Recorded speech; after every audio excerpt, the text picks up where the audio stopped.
Il a suffi d'une interpellation dans la rue, la semaine dernière, pour que le sujet des retraites revienne dans l'actualité. Je suis retraité, vous avez 3,08 € d'augmentation par mois. Avec ça, on va loin. Je ne peux pas la monter, votre retraite. Il faudrait qu'il y ait plus de gens pour travailler alors qu'on dépense déjà plein. Oui, non, mais... déjà, moi, je veux m'assurer qu'elle ne baisse pas dans l'avenir. Quelques minutes plus tard, en conférence de presse, le président est interrogé. Où en est-il de sa réforme des retraites? Bonjour. Je ne pense pas que la réforme qui était initialement envisagée puisse être reprise en l'état. Je vais être franc avec vous.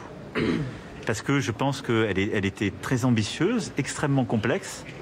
Et du coup, elle était porteuse aussi d'inquiétude, il faut bien le reconnaître, être lucide sur la manière dont le pays l'a vécu.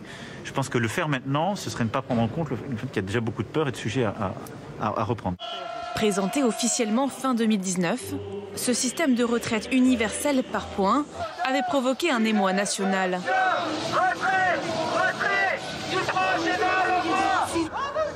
Grève, manifestations, plusieurs mois de contestation jusqu'au début de la crise sanitaire. Toute l'action du gouvernement et du Parlement doit être désormais tournée vers le combat contre l'épidémie. De jour comme de nuit, rien ne doit nous en divertir. C'est pourquoi j'ai décidé que toutes les réformes en cours seraient suspendues, à commencer par la réforme des retraites. 9 mois plus tard, le montant du déficit du système des retraites est une bonne surprise. 13 milliards d'euros en 2020, au lieu des 23 milliards d'euros prévus. Et le système pourrait revenir à l'équilibre en 2030. Interrogé hier sur ces chiffres, Emmanuel Macron se montre moins optimiste.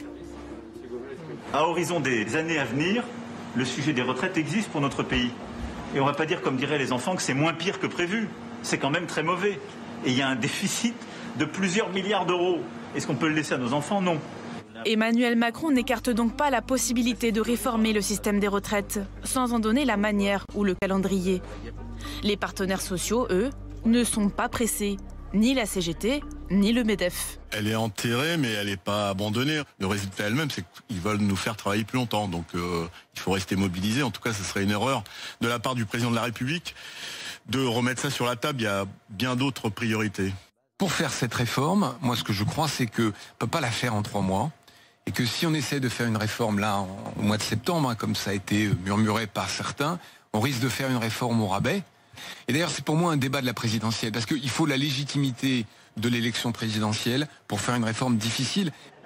À défaut d'être mise en place pendant ce quinquennat, la réforme des retraites se retrouvera à coup sûr dans les débats de la campagne présidentielle. L'enjeu est d'importance. En 2020, le paiement des pensions a représenté au total 338 milliards d'euros.